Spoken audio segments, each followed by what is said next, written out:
Here's another example of opposite side castling. This time I have the black pieces against Grandmaster his username on chess.com is GMJoey1. He's a Filipino chess legend. He has been a grandmaster. I'm going to actually look this up. He's been a grandmaster for like 40 years. His name is Rogelio Antonio Jr. And we've played many, many games against each other. He's a very creative player. He likes to generate attacks. And in this position, as you can see, the king is here and the king is here. This is kind of open, right? I mean, if my bishop moves over there on the black side. But we are going to be beating me today. So how are you going to do that? How does white start an attack over here? Right? That's clearly... And really, the question, I know you have it here on your screen. You have the moves. Does this make sense? Pawn takes pawn to open up the rook? Or does it make more sense to push the pawn as was played in the game? Very interesting moment, as we've been discussing throughout this chapter. In this case, pushing the pawn is better. Why? Because leaving black with this pawn is like leaving black with let's put it this, with like a pimple, you know? it's a pimple, and it's ready to burst. That might be a nasty description, but you know, you kind of get what I'm saying. Like, it's like a blockage. I mean, if this pawn wasn't there, let's just say the queen could not be taken, black's bishop would be active, the knight would be able to get into the game, the rooks would communicate. But by doing it this way and inviting something like this, the attack has a far greater chance of succeeding, as black is unable to deal with everything while also not getting any of the benefits of opening the center of the board. c5 has to be played. And when I played king b8, he did something very smart here. He completely prevented my ability to ever move this pawn.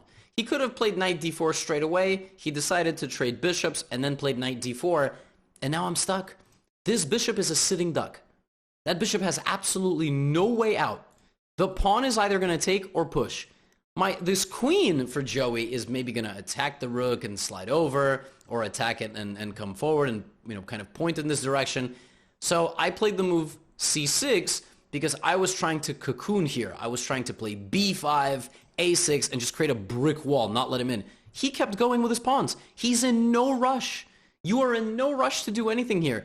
If I go here, he will rip that open. Pawns don't matter when they're doubled on the a-file. What matters is getting your position of your king completely torn apart. And the thing is, counterplay in this position is almost just unfindable. Even if the queen magically teleported to that square, all I have to do with white is slide over. All Joey has to do is slide over, and the white bishop defends everything. So it's a nightmare position for black, who just basically sits there and gets steamrolled. I'm trying to create counterplay. I thought maybe I'm going to get the rook here and sacrifice for the bishop and get my queen in, right? So queen f3, and now I built this brick wall. So what did Joey do? He played a4. Just a textbook technique of shutting down the center and applying the pressure on the pawns. I'm still playing defense. He still doesn't have a way through. But what does he do? Plays a takes b5. Because what are my options? My options are open up the a-file, and all of a sudden a brand new flank of attack opens up because pawn trades affect the whole board. Or this way. The a-file kind of stays closed, but now the c-pawn has a way through. This is weaker. Right? So, I mean, probably to survive, c takes b5 is better, but they're both bad. They're both bad. If something goes to c6, Joey will just ultimately win this pawn in the future. He can also maybe even go here anyway and sacrifice the pawn. I decided to do this. So what did he do? Played rook a1. You may notice he's not giving me a check. He's not giving me a check because he doesn't want a queen trade. If he loses too many attacking pieces, there is no attack anymore. An attack can only happen if the most powerful, vicious pieces are on the board with no queens and then no rooks. Black is not under attack here.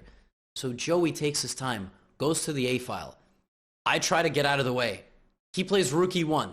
Now he applies pressure down two center lines, right? Knight f5, here comes queen f4. Why now? Because if the queen goes to c7, the black king gets deflected with the move rook to a8, or the move knight takes c6. It's like, it's all lost. It's all hopeless. You cannot take because...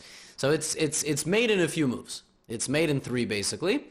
So now I have to play king b7. It looks like I'm surviving. I'm not.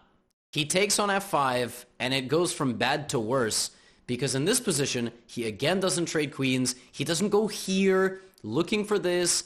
At the backbone of every successful attack is the ability to cash out and win like that, but he just plays rook e7. It's basically mate. The black king is completely covered. The black king has no legal moves. So this, queen takes f5, and that's the end of the game because cannot take back. This is coming. And there was and also a very flashy way to end things, which is the move rook to a7 check, which is a beautiful move. Rook a7 is a beautiful move. This is called attraction. You attract the king there, the queen gets in, and now the king is stuck on the a file. Rook a1 is next, and it's going to be checkmate. I was close, but there was nothing for me on that file, and this all started because he played the move c5, he shut the door on the center, he traded one piece, but more importantly, he just closed my ability for any of my pieces to communicate, and I had nowhere to run. He completely overwhelmed me with the pawn advancement, he monitored my counterplay, and the second I opened up a new flank of attack, my pieces simply lost the ability to communicate. I just ran out of space. The horrible weakness of my king made it impossible for me to defend all the important elements of my position, and this was another very nice example of how to create attacks in opposite side castling situations.